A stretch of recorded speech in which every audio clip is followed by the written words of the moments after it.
नांदेड़ शहर महफूज शहर मुहिम के तहत जिला एसपी अविनाश कुमार की हिदायत पर पुलिस ने शहर के मुख्तलिफ लॉज और कोचिंग क्लासेस के करीब वाक़ कैफ़े की तलाशी मुहिम चलाई।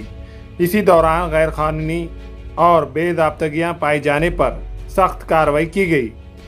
एसपी अविनाश कुमार के अहकामात वो एडिशनल एसपी सूरज गुरु डीवाईएसपी की रहनुमाई में भाग्यनगर पुलिस थाने के इंचार्ज संतोष तांबे और दीगर अफसरान ने 22 अगस्त की शाम भाग्यनगर हुदूद में 7 कैफ़े की तलाशी ली और 2 कैफ़े में बाज़ाब्तगियाँ पाई गई, जिस पर मालकान को थाने बुलाकर नोटिस दी गई और तमाम कैफ़े मालकान को हिदायत दी गई कि पूरे कैफ़े को सीसीटीवी की निगरानी में रखना लाजमी है।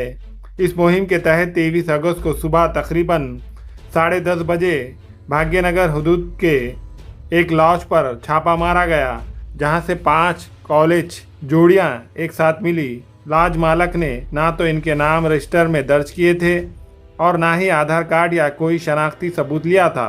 लॉज मालक के खिलाफ थाने में केस दर्ज करके कार्रवाई की गई। मज़ीद कार्रवाई के तहत लॉज को सील करने की सिफारिश म्युनिसिपल कॉरपोरेशन को भेजी गई। पुलिस ने लॉज में पाए गए स्टूडेंट्स के वालिदैन को बुलाकर बच्चों का काउंसलिंग करवाया और इन्हें वालिदैन के हवाले किया।